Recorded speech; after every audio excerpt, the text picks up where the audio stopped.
Karen. Yes. If I asked you right now, right this second. Right this second. If you feel you are truly living your purpose, would you have a solid answer? I would have a solid answer. Really? Yes. And the answer would be? No. Okay. Well, you're in luck then, because today's guest has cracked the cosmic code on authentic awakening. Ooh. Now, let's just say it's not about quitting your job to sell crystals on Etsy. Okay. I mean, unless it is. That's a lot of computer work, though. Right. Well, today we're diving deep into the sacred, the psychedelic, and the seriously strange, from the transformative power of plant medicine to dodging the spiritual equivalent of a multi-level marketing scheme, or cults. Oh. We're covering it all, so if this starts to feel like an ayahuasca ceremony crossed with a TED Talk, don't say I didn't warn you. Karen, don't panic, but this just might be the episode where you find out what your soul's purpose actually is, or at least how to stop pretending like you already know it. The Skeptic Metaphysicians starts now. My name is Will. And I'm Karen. And unlike Mulder and Scully, we both want to believe. so we've embarked on a journey of discovery. We've talked to people deeply entrenched in the spiritual and metaphysical world. We've thrown ourselves into weird and wonderful experiences. I even joined a coven of witches. And wait, you joined a coven? Yep, all in the interest of finding something Anything. that will prove that there's something beyond this physical, three-dimensional world we all live in. This is the Skeptic Metaphysicians. Hey there, I'm Will. And I'm Karen. Welcome back to an episode of the Skeptic Metaphysicians that is not to be missed. We are fortunate to have a guest here to help us answer one of life's biggest questions. Biggest question. The question is, am I truly living my purpose? Now, Kara Goodwin is the host of the Soul Elevation podcast, a skilled energy healer and a meditation guide whose work bridges the worlds of ascension, spiritual awakening, energy healing, and even extraterrestrial connections. Ooh. She's also the author of Your Authentic Awakening, a guide to everyday spiritual living, a powerful guidebook for anyone ready to ditch spiritual imposter syndrome and start living a deeply aligned, authentic life. And whether she's guiding people through transformative practices or exploring the mysteries of consciousness, Kara's mission is clear. She's here to help us elevate our souls and align with our highest potential. I am thrilled to welcome Kara Goodwin to the show. Kara, nice to see you today again. Hello. Thank you so much for having me. We had so much fun when you were on Soul Elevation, and I'm so excited to join you here on your platform. Right. We've got a lot to dive into because we covered a lot in your show, but now we want to cover the real good stuff on our show. So We covered some really good show. Karen's story still stays with me about waking up and having all the guidance, and we covered some great ground. We did. Yeah. And so if you haven't listened to our episode of Soul Elevations, we definitely recommend you do that, and we'll send out a link so you can hear it. But in the meantime, now we are here to answer the biggest questions of them all, right? The life's purpose. So let's just start that big. What does it actually mean to have a true soul purpose? Is it to sell crystals on Etsy? Well, it's such a great question. And of course, it varies from person to person. But a lot of times what I find when we're going through a spiritual awakening is that we feel that our life has to change 180 degrees. And to some extent, it does, because our whole perspective changes. You know, when we start waking up out of the surface level mainstream, what we've been sold and what most people in this change us. You cannot help when your perspective has changed for the world to be different. You know, just by the very virtue of your perspective changing, because you're the one that's living through your perspective. Yeah. So when you're looking at through one facet of a prism, and then suddenly you're like, wait a minute, there's a whole other way to look at everything. It's very eye-opening. But a lot of times people think that then that means, okay, now I have to, my 3D job is no longer relevant. I need to go and shift what I'm doing. I need to be a healer, or I need to sell crystals on Etsy. I love that. And thank God that there are people selling crystals on Etsy. I'm very grateful for that. Yes, definitely. But it's a lot of people confuse their career with their purpose. And which I totally get, because we spend a lot of our time on our work, right? So it can be very tempting to say, like, I'm just going to ditch the whole thing. But our purpose is not necessarily how we make money. And I think that's a big shift for people, where I love when I see people who are working in, they've had a full-on spiritual awakening and they're still a mail carrier for now. They're still, I had a guest on who jokes, because now he's a psychic medium and he is doing that full time, but for a long time he was a mail carrier. And he says, I was delivering messages like during the day and spirit messages at night, when he was kind of had a foot in both worlds. But it really is this ability to walk with a foot in each world. And I think that there is great opportunity there, because if everybody who had a spiritual awakening then turned their back on mainstream society, turn their back on working an office job, for example, where would we be? Like I feel that there is a community of souls, a big community of souls who is here on the planet right now, and we're scattered. We've incarnated together over multiple lifetimes. We are mission driven in terms of raising the consciousness, but we're intentionally not all in one community, in one space, in one location, sequestered off, so that we can live here on earth in the way that we want to. And it's such a delicate balance, because it is our lives. So if we're stuck in a job, in a relationship, and with friends and we can't see a reflection of how we feel in anybody, that is a hard place to be. So it's not saying stay stuck. It's not saying, because it's too hard to say. That's why. So I'm not saying stay stuck because you have to be in service in this way and you have to be miserable because that's your mission. It's not that at all. We continuously use our circumstances to feel our way, navigate our way through life. And it may be that it's most appropriate for us at this juncture in our life path to have more of a mainstream job, but that doesn't mean that we don't keep nurturing that spiritual awakening. There are so many resources out there right now, and we have the internet, which gives us, access to that spiritual nourishment really easily. Think of how many episodes you guys have of the metaphysic. There are a lot of words I can't say right now. The skeptical metaphysician.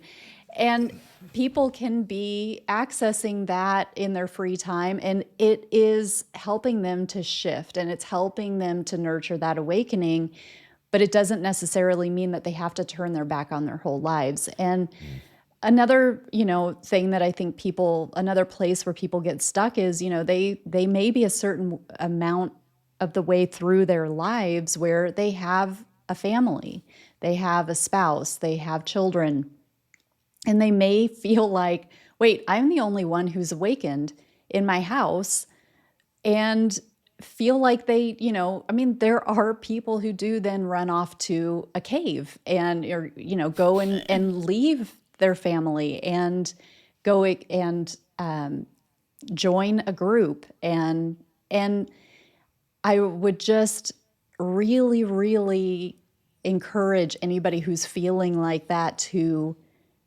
deeply consider 360-degree ramifications of that. Because while that may feel like it's going to create wholeness in some part of us, if we think about your life's purpose, your karmic ties, the trauma that you create, the waves of trauma that you create through abandonment, We want to see a complete picture and really, really be sure when we're stepping away from something that we have participated in creating that would have deeply traumatic impacts on people. Right. And I do like how you say you stress the importance of you don't have to quit your job or your one life, because I think that's a big fear that a lot of people have. If they start they're starting to wake up, they're starting to see and understand different things, they feel like, well, I have to leave this and become this other type of person. But that's not the case. We're all supposed to wake up it's like to amplify who we are. And part of, your job might be providing for your family or, teaching children or whatever. So I do think it's important to know that it doesn't have to be one or the other. Exactly. Well, and an argument could possibly be made for staying in place so that your example will help awaken others in that space that would not have had that example had you decided to remove yourself from the situation. Yeah, absolutely. And now that there are more resources like our podcasts or, just go online, you'll see that it's not just the, crazy old lady that lives with all the cats down the street. It's the doctor and the accountant and the lawyer and the pharmacist and the stay-at-home mom. Like everybody is starting to have these awakenings. And I think the internet, it's good and bad. But I think one of the good things is that you can find other people in that situation. You can be connected so you don't feel so isolated, which awakenings can often lead to. Right. And it's not to say that having a lot of cats is crazy. No, I all. love cats. We just need a bigger house and a dog that wouldn't eat them. That's true. Yes, our dog would. Very hungry dog. Because how fun would it be to have a lot of cats? Quite. I settled for one, honestly. But all right. So that's beautifully said. That's a lesson that a lot of people really need to organically ingest inside themselves, because there is a big push towards picking up and going somewhere.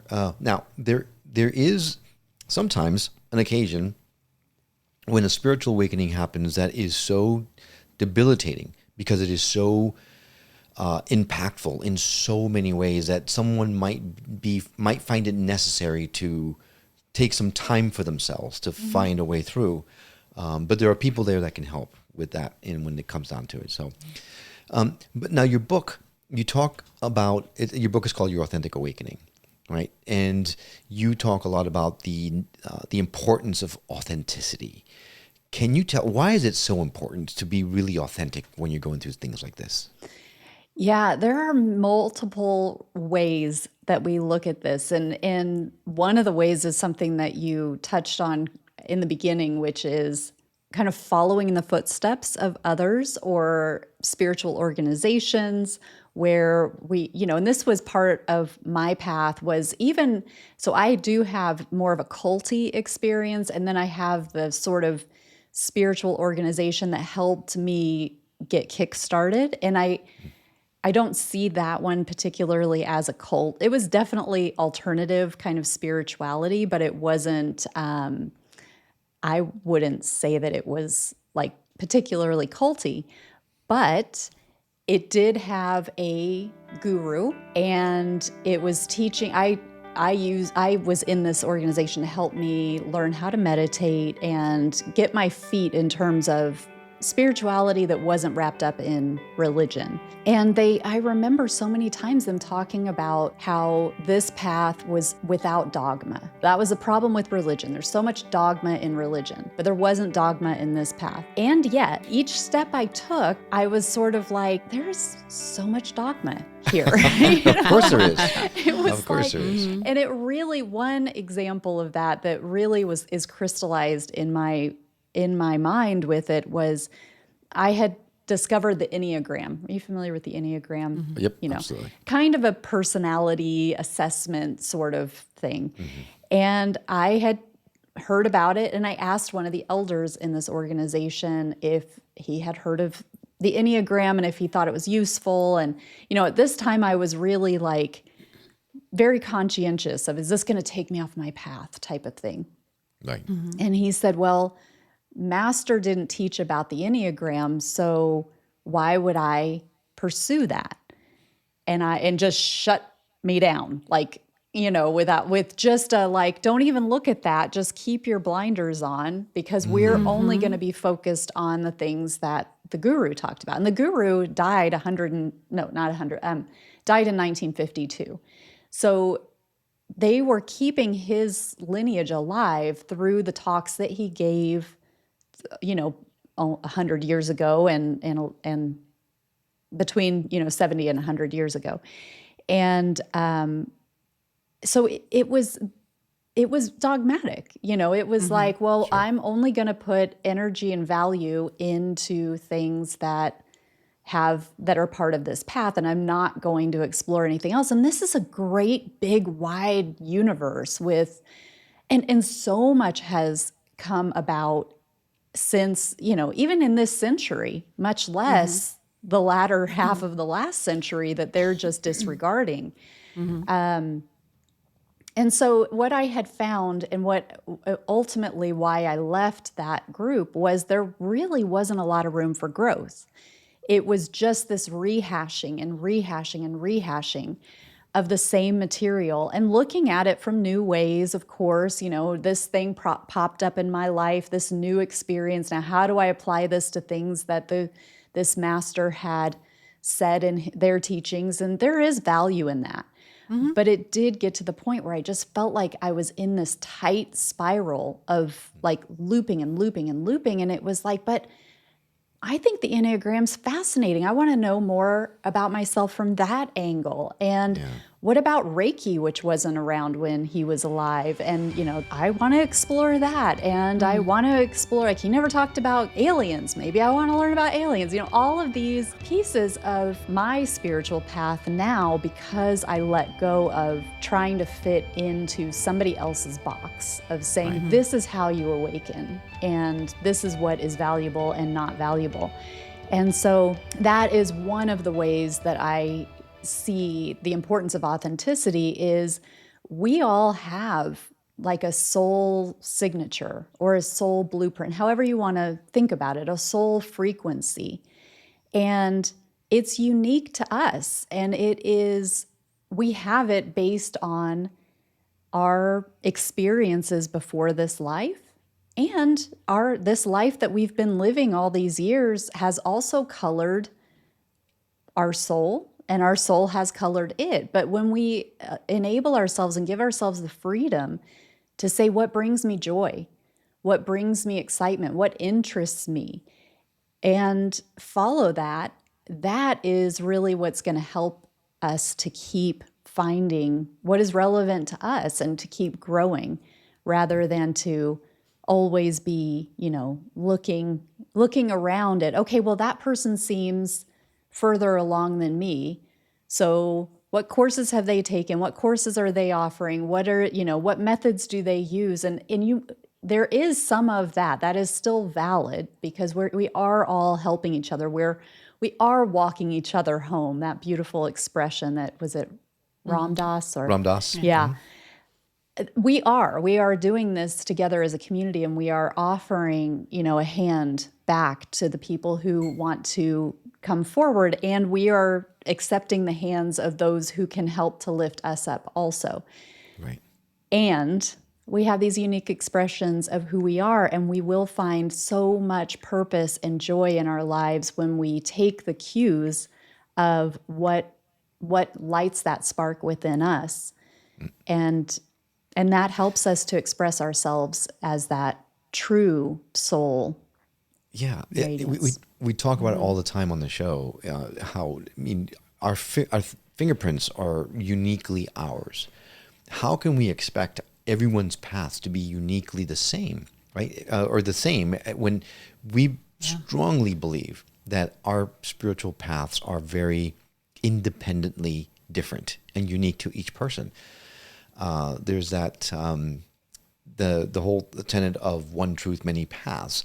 It's sometimes people need those. I don't want to say crutch, because it's not really a crutch, but those aids where there's a structure and you follow the structure. You have a roadmap to where you need to go. However, there are those, and I would say maybe it allows more of a, I don't want to say the wrong thing because I don't want to offend anybody, but sometimes people need those roadmaps, and sometimes you need to go off the beaten path in order to find your own path, and you chunk a bunch of things together, and that makes who you are.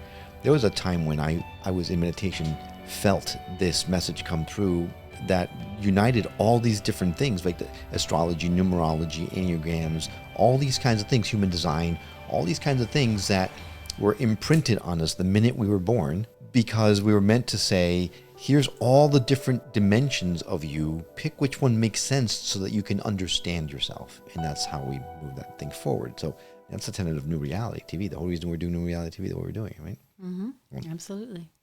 Yeah, you just don't know what's going to resonate with someone else. I think the good thing about the structured spirituality, whether you want to call it religion or a cult, because the cult doesn't necessarily mean a bad thing. I would posit that religion might be a cult itself. They right? they are actually. And that's one of the first things they teach us in anthropology. Oh, really? But people get offended by that. So it's just basically everyone having a same belief system and following a certain set of practices. But I think for a lot of people it can be a good starting point. Sometimes you don't know what you need until you're in a situation where you're getting what you don't need. Right. And it can be like, oh, well, in theory, this sounds interesting, but it is not resonating. So I'm going to look for something else. Right. Or it can help. I mean, there are some really wonderful people that are just true believers of whatever spiritual body or organization that they're with. So I think there can be good and bad for both. I think the problem is so often in any sort of organized spiritual system, whether it's religion or a traditional cult, if you want to call it that, there are often those players that like having that power. Yeah. They like feeling important, and that becomes their driving force. Yeah, no. And we've seen how that's happened in the Catholic religion and other organized religions. Yeah, so I feel so attacked right now, but okay, we'll move forward. I'm just kidding. Like, why? I'm just kidding. All right. So we all agree of one thing, and that is that spiritual awakening is really an individual thing. It doesn't, whatever tool you need or you find that resonates with you is the way that you should go. However, there are those out there who are just starting on the path, who may think, is this a spiritual awakening? Is it not? And so what kind of signs, what kind of signs would you say someone should look for to identify whether or not they are perhaps going through a spiritual awakening? What a great question. And, it's another one of those, such an individual thing. Classic spiritual awakening is like, is your life falling apart right now? Or has your life recently fallen apart? I know that was the awakening path for me, where I had, I was very sure about a lot of things. I was kind of just riding the surface of life and enjoying myself. And then I just had tragedy after tragedy after tragedy of people that I'm very close to, whether that was them dying, having heart transplant, being hit by a motorbike when they crossed the street, having surgery on their brainstem, being diagnosed with a brain tumor, all of that happening within like 7 months. And these are people that I'm very, very close with, like family. So for me, I just got into like this whirlwind of tragedy where I just couldn't recognize my life anymore. And I felt like it felt like I needed to hold on to something, because I felt like I was just whipping around in the wind. And it was like, what's going to be next? You start to get in this like trauma cycle of like, I don't want to answer my phone, because that's like, people will text you unless it's really bad news. And then they want to call you. And it almost became a joke of like, well, I don't want to answer that because it's my dad and he's calling. And then it would be like, and then it would literally like, I'd answer the phone and I'd be waiting for the bad news. And then I would get terrible news, It's like, waiting for the other shoe to drop and realizing you're a centipede. That's a lot of shoes. Yes, I love that.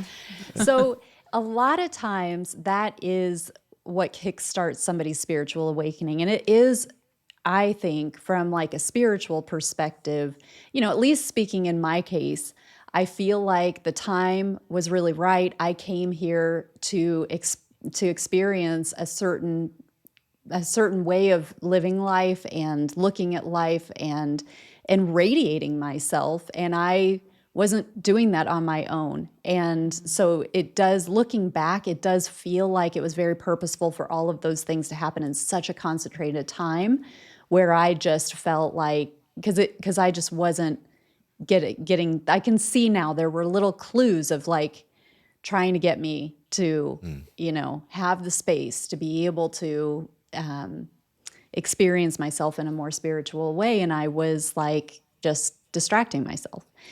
But, it also can just be that you're becoming interested in these things, and there is something called synchronicity, and I know that you guys are very familiar with synchronicity, but when you start to feel like the universe is talking to you, and maybe you're hearing over and over similar concepts that are new to you. So let's just say,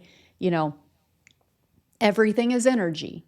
And somebody starts talking about how everything is energy, and you've never really thought about that before, but it does make sense. And wow, if that's true, then what does that mean? Like, I've been limiting myself because I've been experiencing everything as like either solid, liquid, or gas. But if it is true that everything is energy, then how does that change my limitations? And what is possible that I have believed is impossible?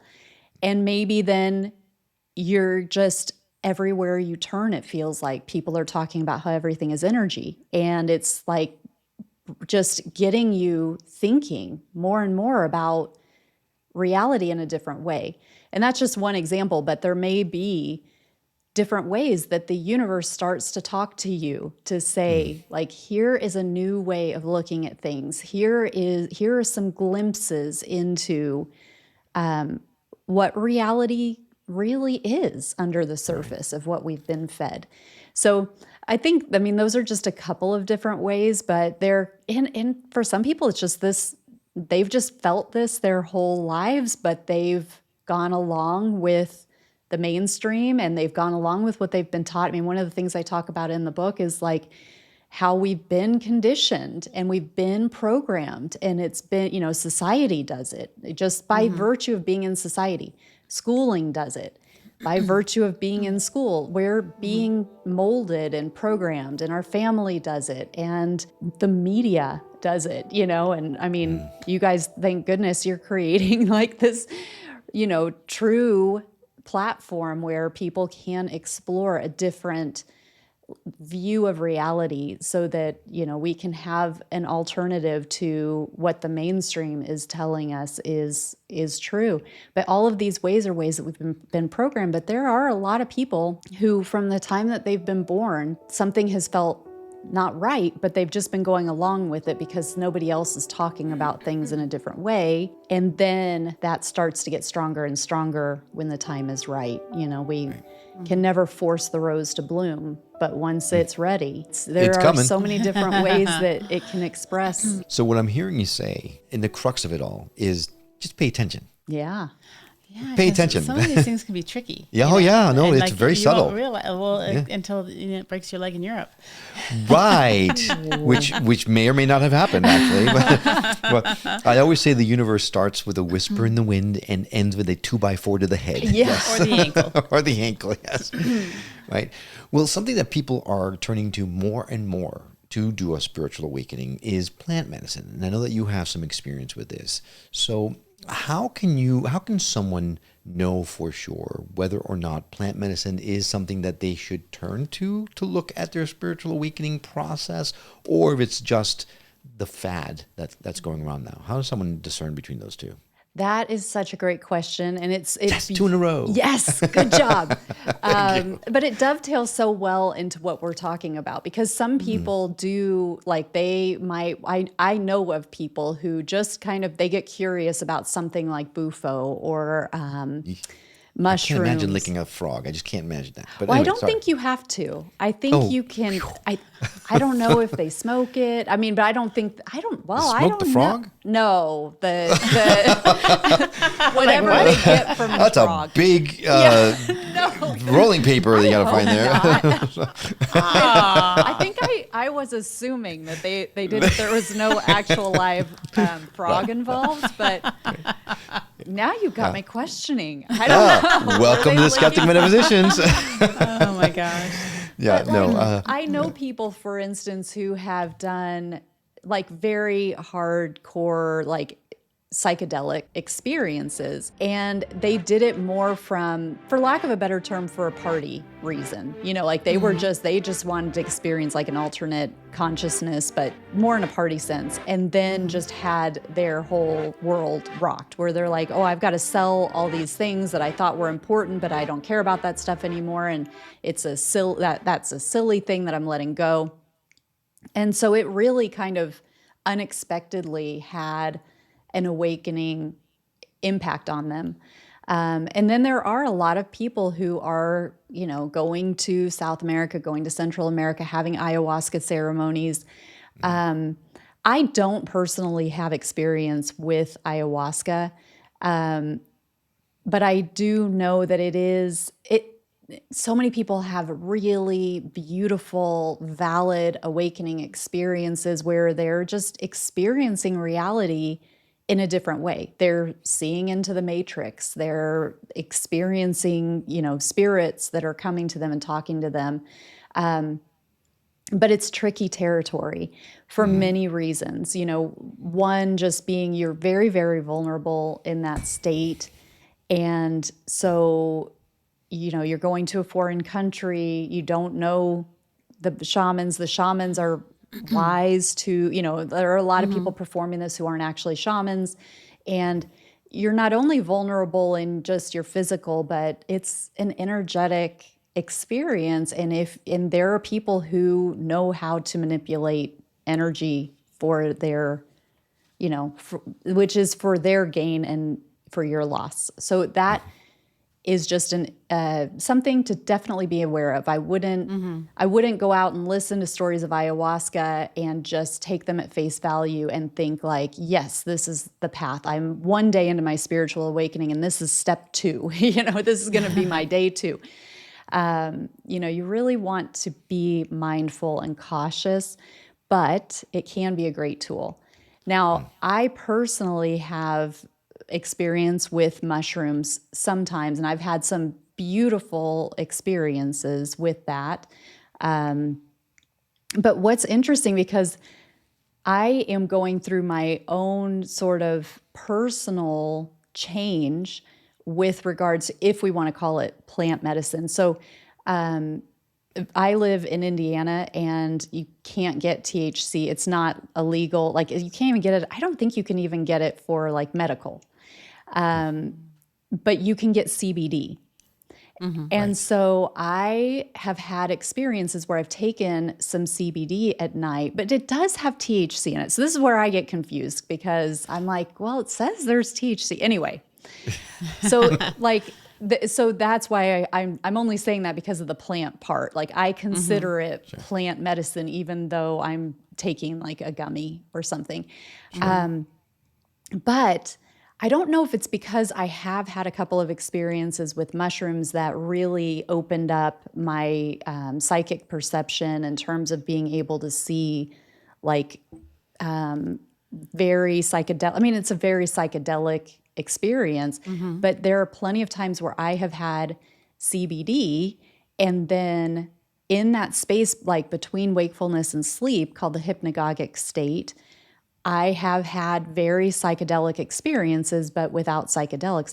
One time it actually happened, somebody had given me like a bar of mushroom chocolate, and I had it in my bedside table drawer, and I hadn't taken any of it, but I started having psychedelic experiences. Oh, just by having it. Just because it was in my field. Like it was nearby. Like it was very close to my body, but I hadn't actually ingested any of it. And I was like, this is so powerful. Why am I seeing this? And I was like, I've got those chocolates right there. That is so weird. Right. And we only just found out that there is such a thing as mushroom chocolate. Yeah. So Yeah. that's an interesting Yeah. thing. So how can you discern, like if someone is going to an ayahuasca retreat and they've done all their research and this is a good one, how can you tell if what you're going through is actually a spiritual situation or you're not just tripping on the drugs? I mean, is it exclusive from each other? It can be, I would think. No, I don't know. What do you Yeah, think? that's a great question. And, I mean, I think that's a bigger question about how do you discern spiritual experiences from, generally, like if you're experiencing something in meditation, how can we be sure this goes to the imagination versus the true experience? And that was a line for me for a long time where it was like, is this my imagination?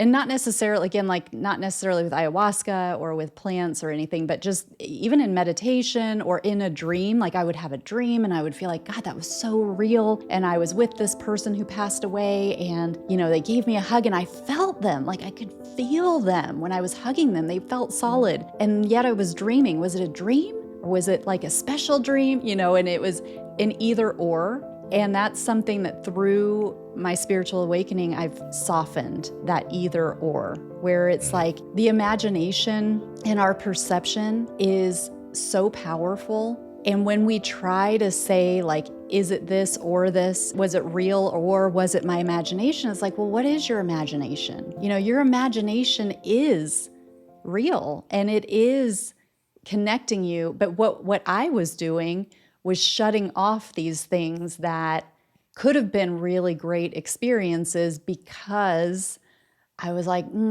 I think it was just my imagination.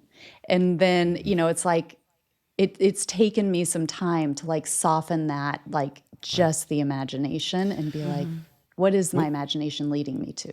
And we have a propensity to try to explain away everything.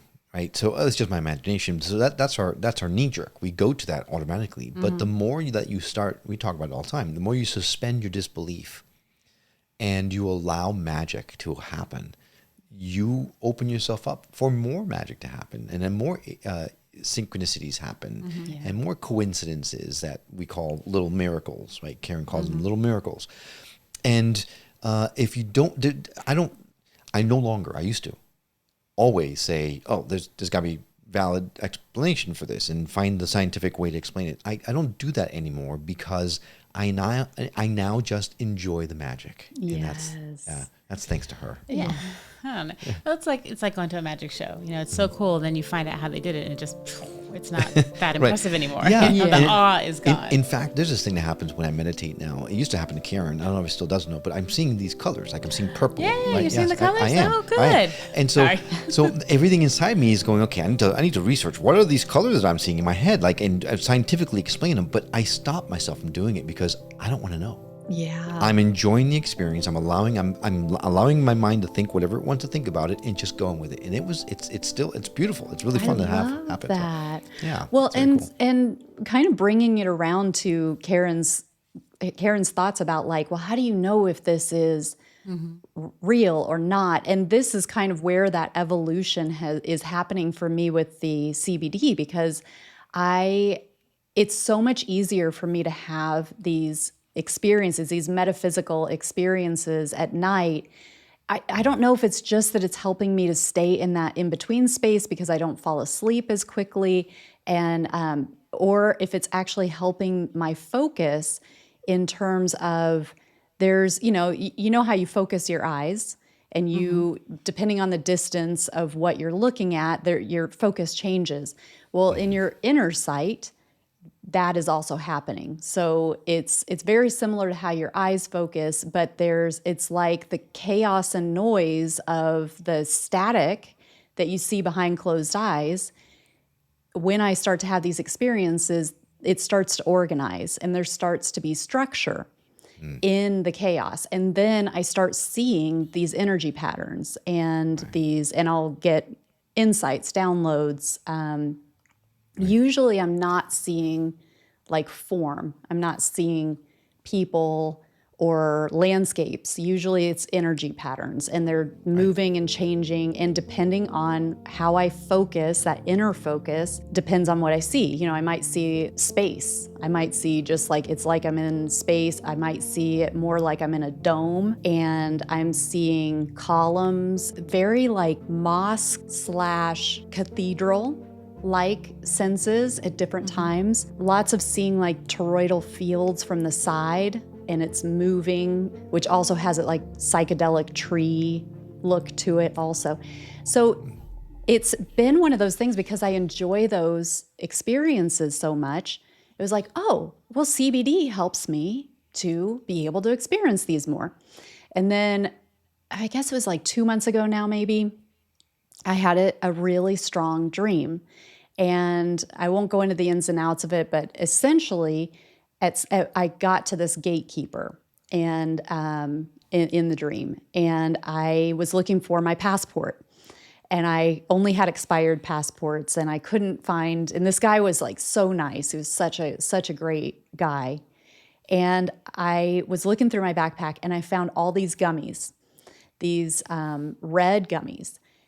And I had two handfuls of them. And I said, do you have like a bin? Can I put these in your bin? And he like handed me this bucket, and I put the gummies in the bucket, and then I kept looking. And there were a lot of symbols in this dream. So it took me a while. And actually, I don't know if you've ever heard of Robert Moss. I have heard the name. I'm not sure. I'm not very familiar with him. So he is like this dream shaman. He's been around for a long time, and he's written a ton of books. And I actually interviewed him right after this dream. So we used the dream to kind of unpack all of this. But it had been heavy on my mind, and I kept thinking, the fact that I threw these gummies away, am I being invited to throw away the CBD? And that was how I ended up taking that. As soon as I had the dream, I stopped. I was having it like maybe twice a week or so. Because the downside, I can't remember my dreams when I take it very easily. And so I was like, well, I like to remember my dreams. I like to feel that I'm engaging with my dreams. And so anyway, all of that to say that I felt that the dream was inviting me not to do that anymore. And so it's been interesting to see what I can, quote unquote, what I can do when I don't have that aid. And I am having experiences where I am still seeing those things. It is a little bit harder for me.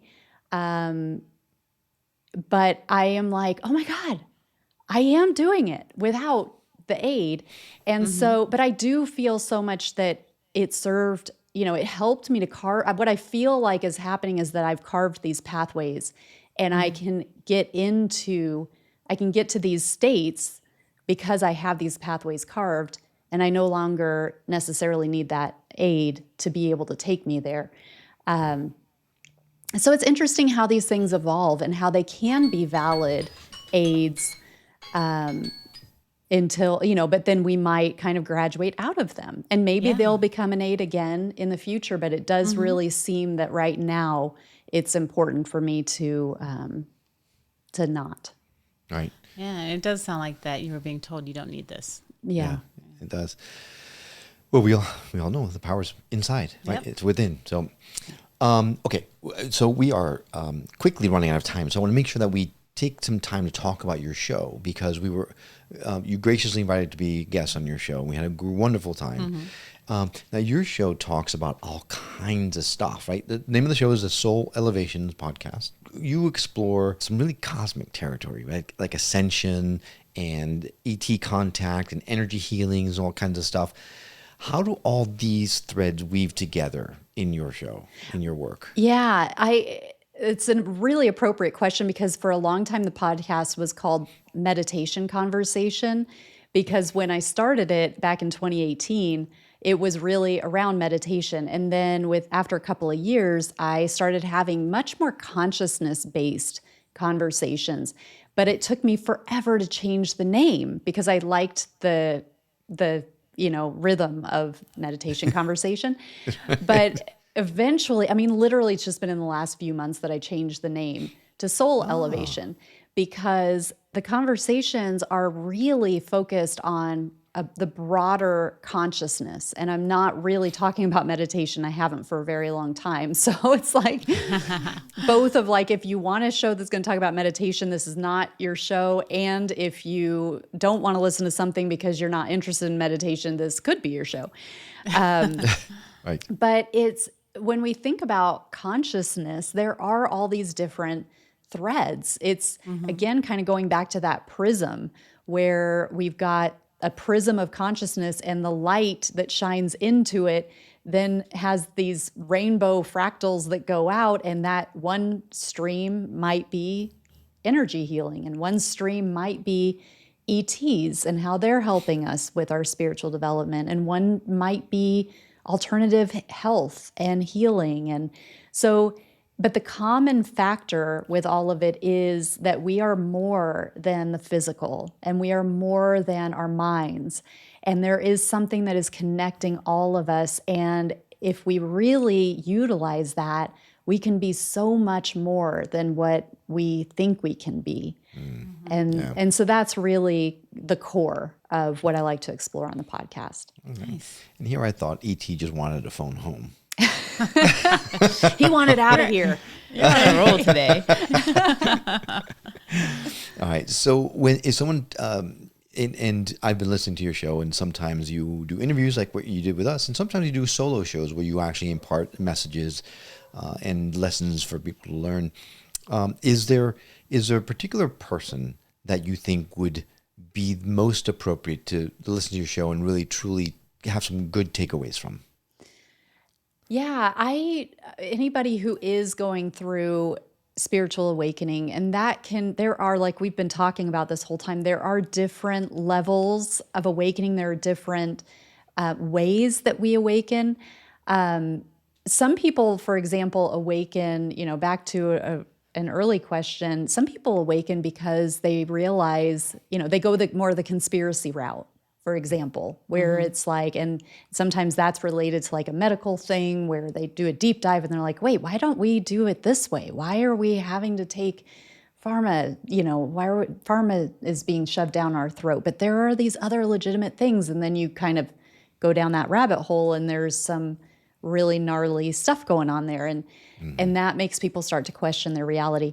I appreciate a good conspiracy as much as the next guy, but it's not really, like, I don't really go down those rabbit holes on the show so much. I've had guests like JK Ultra, who is amazing. I love her. I don't know if you're familiar with her, but she, JK Ultra, like MK Ultra, so she is very like conspiracy heavy. I've had Ruben Langdon on. That's kind of his thing too. But I don't really like all of those discussions are more spiritual in nature than conspiracy. So I would say, you're not going to find a ton of that kind of content, but really around more of the empowerment. My issue with conspiracy is that a lot of times it makes us feel so disempowered. Right. And so even though I love it, I can feel it within myself of like, oh, I'm starting to feel hopeless. I'm starting to feel drained. I'm starting to feel like, like the deck is stacked against me. And so I prefer to keep my attention, in other places that make me feel more empowered, because that is really important. Empowerment is a critical component to our ascension. No, definitely. Couldn't agree more with you on that one. All right. So whenever we have a guest on the show, every once in a while, we like to throw some curveball questions at them just to see what comes out. If you would be okay with doing a couple of those, I've got a couple here ready to throw your way. Okay, so here we go. Here's the first question. If your spirit guides ran a podcast, what would it be called, and what would the first episode be about? Oh, what a great question. It's funny because before we started recording, Will and I were talking about, because Karen changed the temperature, and we were talking about how when the energy gets really like big and you're having deep conversations and you're feeling like spirit is coming in and maybe speaking through you or definitely influencing your thoughts, it can make you hot.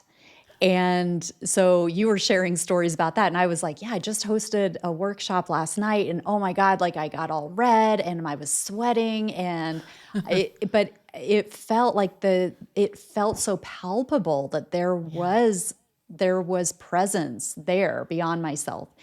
And so I do feel that I work closely with my spirit team.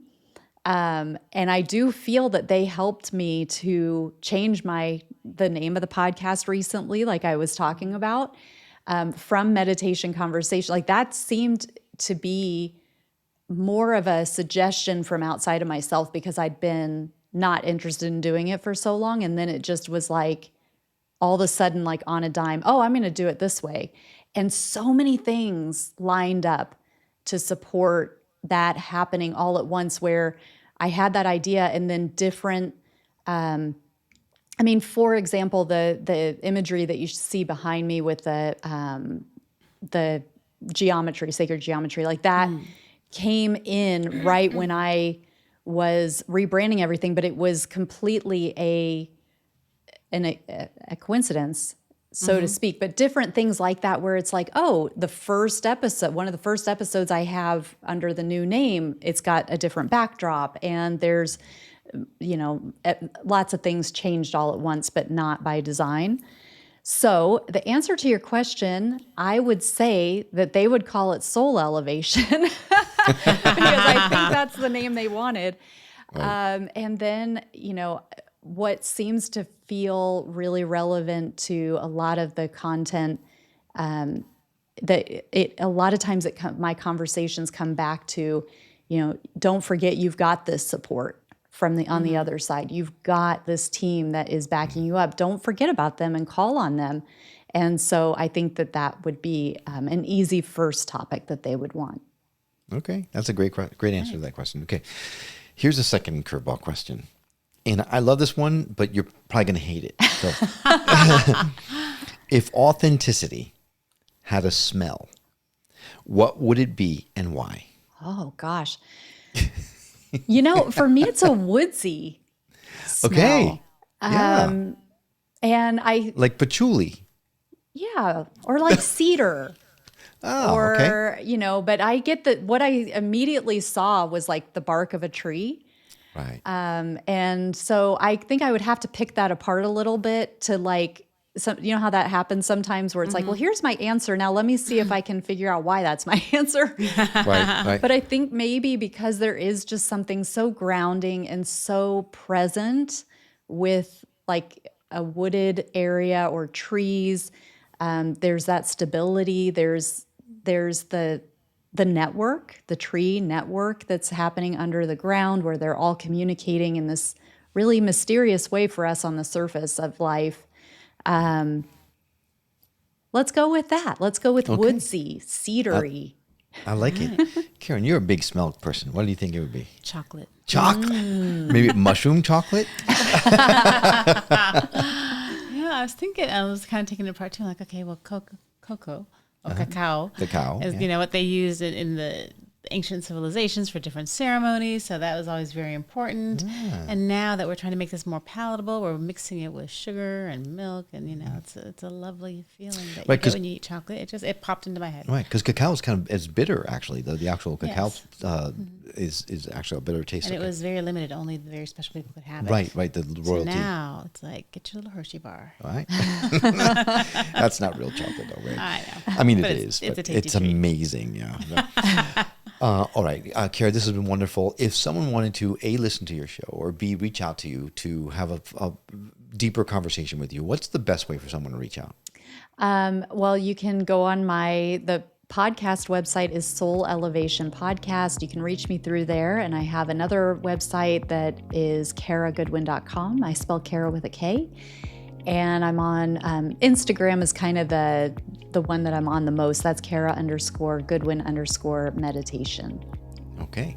We're going to add direct links to all that in our show notes. So if you didn't have a pen at that particular point in time, you still want to connect with Kara, just go to skepticmetaphysician.com, go to her episode page. You'll see all those links laid in there directly. So it's easy to say, hey, Kara. All right. If there's I don't even know what to say to that. We were all waiting. Hey, Kara. Yeah. What? No, that was Hey, it. Kara. That's it. That's it. Just a quick hello. All right. Is there anything that we haven't talked about you want to make sure that the audience definitely gets from a takeaway from our conversation? I think I would just I love to reiterate where we kind of left things when you asked about if my spirit team had a podcast, and the focus would be you have assistance on the other side. And I think that it can be really tricky because there is so much invisible happening that's influencing us that we can tap into and let those beneficial helpers really connect with us. And everybody can do that. And it does take some subtle perception. There are some things that you can do to help to be able to perceive those subtle energies better. But even if you can't perceive them, it starts with trust. It starts with faith. And so I would just encourage everybody to know that you can strengthen that and then play with that and let your team in on this physical experience. Beautifully said. That's a perfect way to end the show. Kara, thank you so much for coming on the show. It's been a pleasure getting to know you. I know we'll be in touch for much longer. Definitely. And I look forward to listening to more of your shows. Likewise. Thank you. Thank you.